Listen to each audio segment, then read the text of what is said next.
Welcome back to my YouTube channel. Make sure to like and subscribe to the channel for more interesting stories like these. Now, let's get into today's story video. AITA for making a scene of my adult son and sticking my nose in his marriage. I'm 60 and terrible at texting on mobile devices, so I'm hoping I won't be evaluated on my grammar. Here's some context. My daughter-in-law, 32, and son, 33, have 3 children, ages 3, 2, and 4 months. He persuaded her to be a stay-at-home mom and sell her business by telling her how good of a childhood he had and how happy my marriage was without telling her, which I discovered today, that our arrangement was that everything before 9 a.m. and everything after 5 p.m. was split 50/50. Sunday was my day off, and I was brought out twice a week. To continue the narrative on my previous visit, I observed my daughter-in-law was suffering psychologically, so I, my sister, 55F, and her partner, 53, pooled our resources and paid for a spa weekend for them while we babysat the kids for her birthday last weekend. On Thursday evening, I was ready for the kids to arrive when my daughter called, choking back tears, to tell they wouldn't be traveling because my son's buddy had come to town and he wanted to spend the weekend catching up with his buddies. I probed her a bit and was chatting a little about her position when she revealed that he did no chores, had no date evenings, and she essentially did all of the kid cares since that's what stay-at-home mothers do. I was honestly outraged. I persuaded her to leave me off with the kids and accompany a friend to the spa. I'd even went into my money to offer her your $500 to spend on herself. I asked her to tell me where my son was when she left me off with the kids, and after 5 minutes, she told me the bar. She went to the spa while I went to the bar. She knew I was going and knew my sister/sister-in-law were watching the kids. I went to the pub where he and his buddies were, sat next to them, and asked my son, "Did I fail you as a mother, or was it your father? Because we both believe your spouse came above your dumb drunk friends." The narrative is becoming too lengthy, but to cut a long tale short, I embarrassed him and was barred from a bar. My daughter has stated she will take the kids to her parents when she returns tomorrow, and my son has called me an idiot for embarrassing him and interfering in his marriage.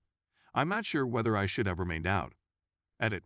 I just wanted to mention that I'm upset, not because of any judgment of me or my parenting abilities, but because many people are surprised that I care about my daughter-in-law's health and stood up for her against my son's awful behavior. As a mother, my suggestion is to treat your daughter/son/non-binary in-laws the way you would want your children to be treated. Respect is contagious. Story 2. AITA for telling a coworker to mind her business. So I'll provide some context so that folks may attempt to understand why I had this outburst. I am a first-generation immigrant with no relatives in the United States. In 2009, my beloved uncle was deported. My mother was deported in 2011, and I lost both of my grandparents nearly simultaneously in 2012. I have lost communication with certain extended family members, and I have relocated to a distant state with just my boyfriend. I work at a grocery store and usually stay to myself, but lately I've become close to one of the store greeters. Let's call her Susie. She is a 72-year-old lady who, in my opinion, is a diligent worker and a kind person. During my breaks, she began to chat to me. I and everyone else at work knew a lot about her since she loves to talk a lot, but I believe she is lonely. Okay, I'll just get to the point. Susie is a widower who has no children owing to reproductive troubles. But she does have cats. Willie and Bill are their names, and she refers to them as her sons. Susie and I connected over this, and we chat a lot about our cats, and I'd even go over to her house every 2-3 weeks to help clean out and wash her litter boxes.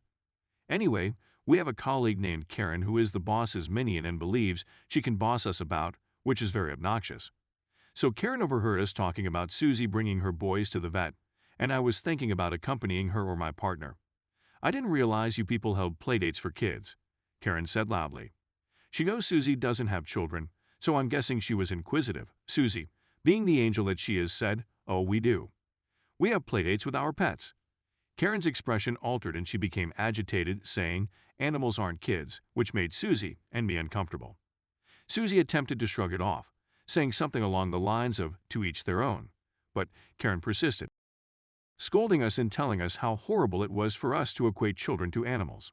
She went on and on about how she had a relative who had lost a baby and couldn't comprehend hearing people like us refer to animals as children. I was becoming frustrated because Susie seemed to be crying, when Karen added, but I suppose I shouldn't expect someone who can't have their own children to understand. To say I was stunned, she said, was an understatement. Susie looked upset, so I said, "Karen, why don't you mind your own F***seeking business?" Karen fussed and puffed about telling the management what I said to her, but I'd. Susie eventually took the day off and requested time off. And I'm sure I'll face disciplinary punishment as a result of what I did. But what about Ada? Update. I was let go by this employment, which turned out to be a blessing in disguise. I was treated extremely terribly after involving HR on the advice of many in this thread. I had a horrible feeling if I did that I would be tormented endlessly, since the HR we have is what is known as partnered HR, and they are all about the employer and protecting their business, not the workers. I had talked with Susie, who was first hesitant to escalate the problem, but I told her I was going to handle it on our behalf, and before I knew it, I was being picked on. It's okay, I was let go, and Susie resigned shortly after, and I'm now cleaning her home and cooking for her. I thankfully do not require money, my partner, and I knew something like this would occur if I took matters to HR, so they are working OT at the moment, and Susie, being the angel she is, has helped me when needed, which is why I am doing all of her housework to repay her for the assistance she provided this past month. She also talked openly about her late husband, who was an expert in a sector of work I am very interested in, and she has really spoken with many of her late husband's acquaintances, and I now have the opportunity to work my dream job. I am grateful to everyone who complimented me on my bravery in sticking up for my buddy. She is great, and I have no regrets about what transpired.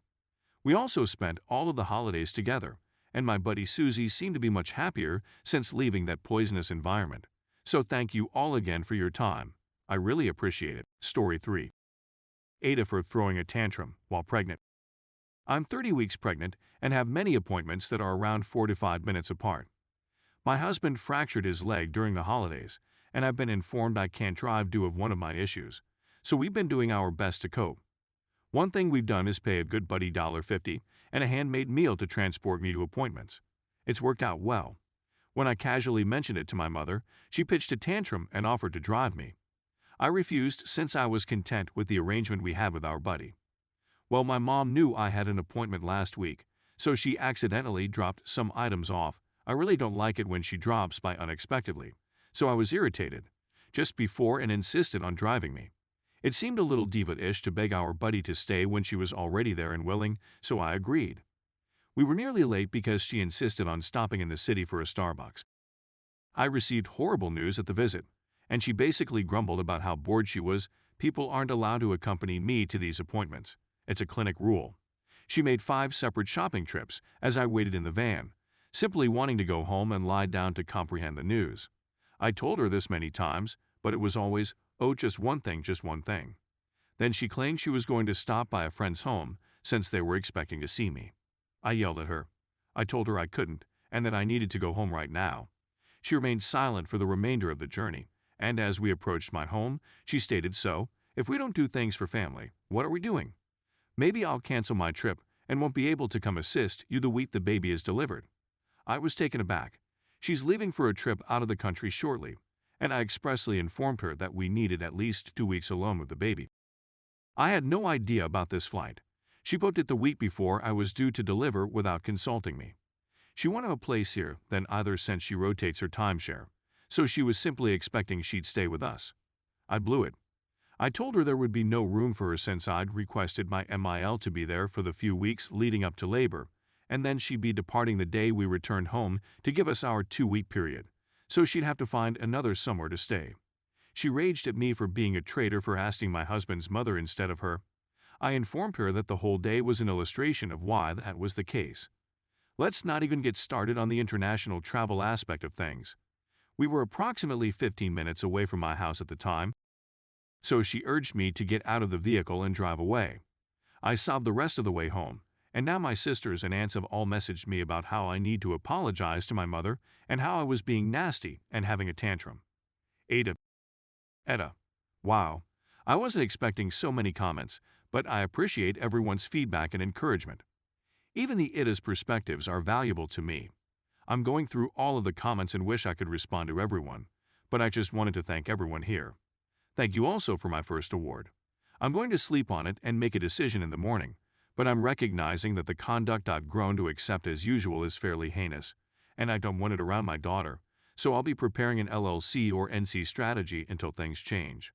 Also, for those worried, to clarify, the walk was 15 minutes, luckily not a 15-minute drive with a much longer walk, and I am still encouraged to do light activity for now, so while it sucked and obviously unpound sad walks are awful, it wasn't too damaging to me or the baby.